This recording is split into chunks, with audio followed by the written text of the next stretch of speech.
Guys, today is the 1 year anniversary of my pod. I cannot believe I have already been doing this for a year. It honestly feels like I just started. If you're new here, or if you're old here and you didn't know that I had a pod, I do. It's called the Hello Sydney Podcast. You can find it on any of the major podcast sites, Spotify, Apple, Amazon. The links are all in my bio. And again, if you're new to this, I've been putting out episodes once a week for a year, so there's over 52. So if you need a new spooky podcast and you don't know where to start, here are my top 10 favorite episodes that I've done.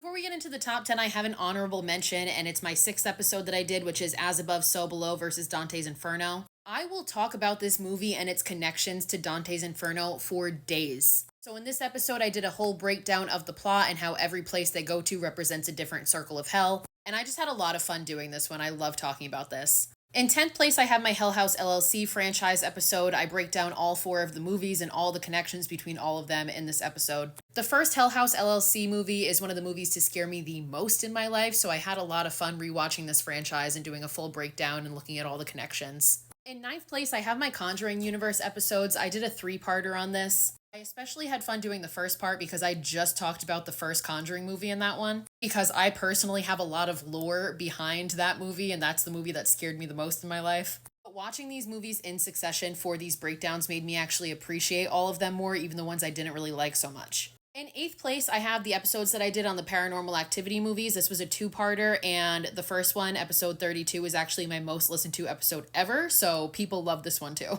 And this is another one like The Conjuring, where watching them all in succession made me appreciate them more, but it also made me catch a lot of things that I had not caught before, so I talk about all of that in these episodes. There's a lot of hidden connections and possible theories that can come out of these movies. In 7th place, I have my first episodes. It's the Saw timeline breakdown. This is actually what made me want to start the podcast, because this is a question that I get on TikTok so much, how does the Saw universe connect? And I am also such a huge proponent of, people always say that Saw is nothing but gore, but there is so much plot and so much detail that is so well thought out in these movies, I had to talk about it.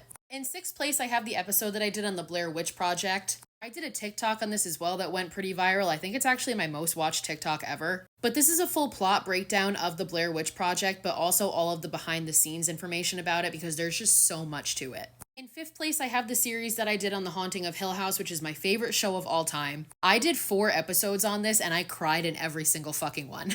And I still get comments from people saying, you made me love and appreciate The Haunting of Hill House so much. Thank you for that. Because of these episodes, and that's the greatest compliment that you can ever give me, because I want everybody to love this show as much as I do. In 4th place, this is a bit more recent, but for the Halloween season this year, I did a full breakdown of the whole Halloween franchise. My personal favorite one was episode 50, where I got to talk about Halloween Ends, because I loathe that movie. So this whole episode is basically just a Halloween Ends hate episode. But I just love that I got to talk about it so freely. I had a lot of fun doing all of these. In 3rd place, I have Us. This is my favorite Jordan Peele movie. And this is one of those where you can watch it on the surface level and still enjoy it, but it is so much more than that and so much deeper. So I did a whole deep dive on the plot and all of the hidden messages and meanings behind everything, because Jordan Peele, every single thing with him is deliberate.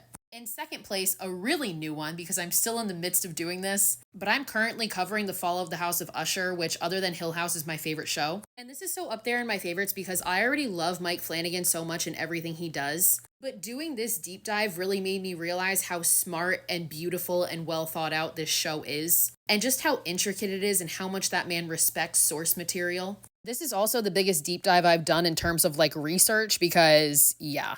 Literally every single thing in this show is purposeful. Every single piece of information, every line, every character is calculated, because everything represents something in the Poe universe. And it just solidifies the fact for me that Mike Flanagan is a fucking alien, first of all, because what human can do this? And 2, that he is the greatest horror director and writer that our generation will ever see. And in 1st place, also a Flanagan thing, are we surprised? But it's the deep dive I did on The Shining and Dr. Sleep. Essentially, my podcast is just a Mike Flanagan stan podcast, but I had so much fun doing this one. I did a full breakdown on The Shining and Dr. Sleep. I've also read both books, so I talked about both books and how they're the same and how they're different. And I also talked about how Dr. Sleep is a perfect sequel to both the book The Shining and the movie The Shining, so if you've heard me say that before and you've wondered what the fuck that meant, listen to this episode. To all of you who have already listened or do listen religiously, thank you. I fucking love you so much. I didn't know how this was going to go when I started it a year ago, but I'm so fucking glad that I did. I have so much fun with this. And I'm really glad to have found my audience. So thank you all. I love you so much. Here's to many more years of the Hello Sydney podcast. Comment and let me know what your favorite episodes have been, and also let me know what you want to hear in the next year.